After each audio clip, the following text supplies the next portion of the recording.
adalah sesuatu yang luar biasa. Karena di dalam pernikahan ada ridhonya Allah Subhanahu wa Ta'ala. Maka di dalam di luar pernikahan, sesuatu hubungan yang dilakukan sebagaimana di dalam pernikahan itu adalah hubungan yang dilaknat, dimurkai oleh Allah Subhanahu wa Ta'ala. Maka yang tadinya dimurkai, yang tadinya dilaknat, yang tadinya tidak boleh, begitu ente ucapkan qabiltu, bukan cuma menjadi halal, bahkan menjadi perintah, bahkan menjadi pahala. Ini ajaibnya para orang yang sudah menikah. Dikatakan salatnya orang yang sudah punya ahli, sudah punya keluarga, itu 60 kali lipat catatannya daripada orang yang belum punya keluarga. Nah, jadi dia sekarang sholat satu sama aneh sholat 60 banyak dia, karena dia punya istri. Aneh istri. Salah Nabi Muhammad. Sama saya juga punya istri. Alhamdulillah. Istri ya, istri. Boleh dipahami.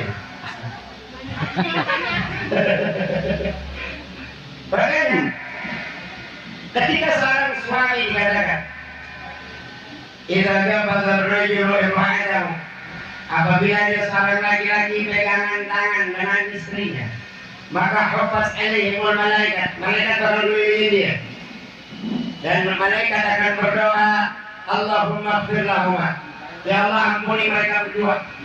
Apabila seorang suami memeluk istrinya, malaikat melindungi sambil berkata, Allahumma arhamhuma, ya Allah rahmati mereka berdua. Apabila seorang suami lebih, nggak usah diceritain ya, kayak begini. Suami pegang tangan istrinya. Gitu. Pahala.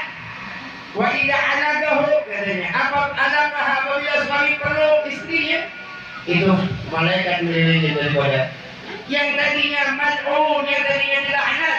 Begitu dengan satu kalimat qabiltu nikah, aku terima nikahnya dia, semua menjadi boleh. Alhamdulillah.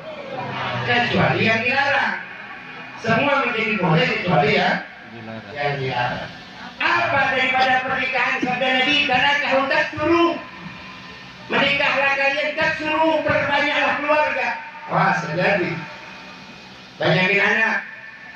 Banyakin anak. Banyakin perintah Nabi, banyakin anak, tak suruh banyakin anak. Minimal kalau nggak bisa banyakin anak, jangan ribut sama keluarga, karena keluarganya jadi banyak. Yang tadinya bapaknya satu jadi dua, yang tadinya emaknya satu jadi dua. Hati-hati. Sering terjadi seorang menikah, seorang suami menikah mengatakan, ente istriku, maka kau harus taat kepada aku, nggak perlu lagi kau taat kepada orang tua. Begitu juga seorang istri, kau adalah suamiku, yang paling utama adalah aku, orang tuamu belakangan. Ini goblok dua-duanya. Ini keluarganya pasti acak-acakan. Lalu bagaimana harusnya agar keluarganya barokah? Pertama, seorang suami kalau punya istri, setelah punya istri kok kerjanya makin malas, ini nggak barokah. Man sa'a ila ahliha, barang siapa orang yang berusaha bekerja untuk keluarganya, fahuwa fisabilillah, sama dengan perang di jalannya Allah Subhanahu wa Ta'ala. Jangan sepelein bekerja. Seorang suami ketika punya istri, yang dilakukan agar berkah apa? Birru abakum tabirrukum abna'ukum. Berbaktilah kalian kepada orang tua kalian, maka kelak anak-anak kalian akan berbakti pada kalian. Maksudnya apa? Seorang suami ketika sudah menjadi suami, ajarkan istrinya untuk tetap berbakti kepada orang tuanya. Jangan gara-gara sudah jadi istri, ini gak enak hati ini.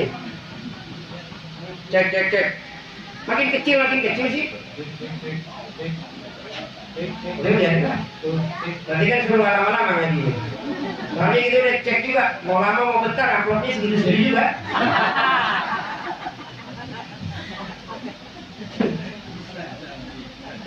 Seorang suami ajarkan istrinya berbakti kepada orang tuanya. Begitu juga seorang istri dorong suaminya untuk terus berbakti kepada orang tua dia. Orang tua si suami, istri diajarin suami untuk taat kepada berbakti kepada orang tuanya. suami juga didorong oleh istri untuk selalu taat kepada kedua orang tuanya. Agar apa?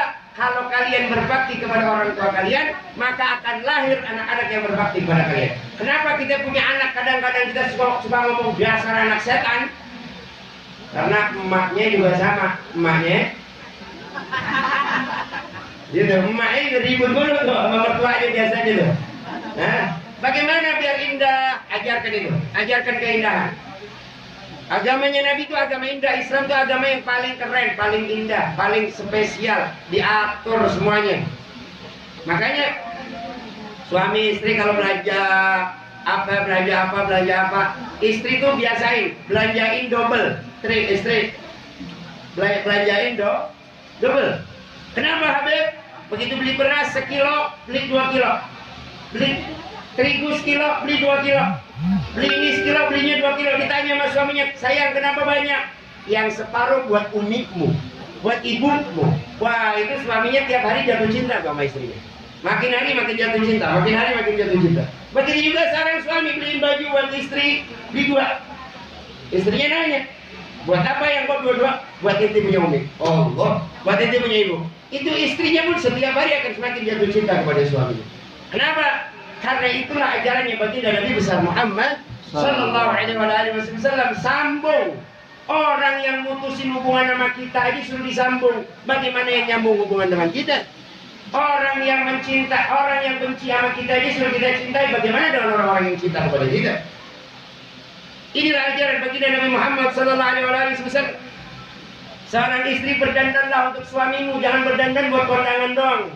Nah ini mama nih biasanya yang beliin apa itu, yang beliin baju bagus suaminya, yang beliin lipstik bagus suaminya, yang beliin minyak wangi bagus suaminya. Tapi yang ngerasain orang lain. Yang ngeliatin Habib, yang ngeliatin Ustaz. Suaminya melihatnya bau-bauan ini. Nah, jangan. Inti berdandan untuk suamimu, karena orang yang paling pantas mendapat wangimu adalah suamimu. Orang yang paling pantas mendapat cantikmu adalah suami.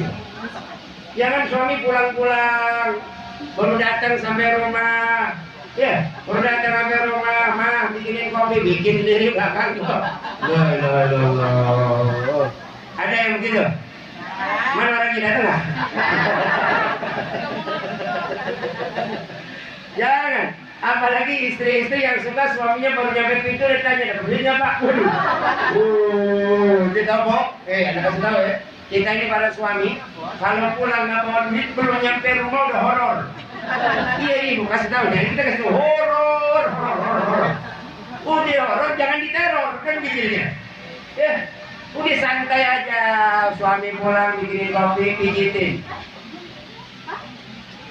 Dipijitin. Nggak usah ditanya, ntar juga cerita. Nggak usah ditanya, ntar cerita. Wahai istriku seharian dari nyari duit gak dapat, jawab aja yang indah. Suamiku walaupun gak ada duit asal bersama mungkin gak asal. Wow. Keren apa keren itu begitu? Orang itu sebenarnya hidup itu bahagia itu karena pola pikir loh. Sekarang ente suaminya kaya raya, tapi punya bojo lain, mau nggak? Enggak mau. Tapi miskin yang punya bojo lain juga itu Lalu bagaimana pola berpikir? Bahagia itu nggak harus mewah. Walaupun kadang-kadang yang mewah itu bikin bahagia. Kadang-kadang ya. Kadang-kadang nggak selalu. Bahagia itu nggak harus mewah. Bagaimana nerima yang lain pakai motor Beat, kita pakai motor lama, asal berdua boncengan anget-anget aja. Kan cuma bagaimana cara mikirnya sih. Kalau untuk apa namanya, untuk faedah manfaat sama-sama aja. Mau motor tua, mau motor baru. Kalau ke mana, ke Bandar Lampung ya sampai juga. Mau ke Pringsewu sampai juga. Tadi ada macam-macam dikit kan gitu. Kalau ada Nabi Muhammad. Maka bagaimana baginda Nabi kita Sayyidina Muhammad sallallahu alaihi wasallam ngajarkan kehidupan keluarga yang super istimewa. Nabi itu usia 60 tahun, Pak Bu. 60 tahun kalau ketemu Sayyidatuna Aisyah makannya masih suap-suapan, Pak. Jadi Rasulullah makan masih suap-suapan. Waktu itu istrinya Nabi ada yang namanya Saudah. Umurnya udah 70 tahun. Kalau bikin roti, rotinya adonan rotinya masih ditoletin di mukanya sambil ketawa-ketawa. Umurnya 70 tahun. Ini kira-kira mama masih ada gak makan suap-suapan? Kalau sakit doang disuapin dia. Tapi Nabi mengajarkan kemesraan sampai segitunya. Ente suami istri, jangan suap-suapan cuma pas waktu disuruh sama tukang foto doang. Sering-sering tuh. Istri nyuapin suami, suami nyuapin istri. Kemesraan, itulah kemesraan baginda Nabi Muhammad. Umurnya 60 tahun, umurnya Nabi 58 tahun. Sayyidatuna Aisyah pada waktu itu minum sesuatu, Rasulullah minta yang diminum oleh Rasulullah tempat di mana letak bibirnya Sayyidatuna Aisyah. Makannya pun disuapin. Sallallahu alaihi Nabi Muhammad. Umurnya 58 tahun. Kita umurnya berapa nih sekarang? Masih ada mesra seperti itu. Boro-boro. Jalan aja jalan. Sayyidatuna Aisyah sama Nabi pagi-pagi lomba lari. Lomba lari. Nah, lomba lari pagi itu. Itu boro-boro lomba lari. Lari jalan bareng berdua mana? Kalau ada Pak, suruh depannya gitu. Istrinya jatuh mata lu melek. Ya Allah. Ya ilaha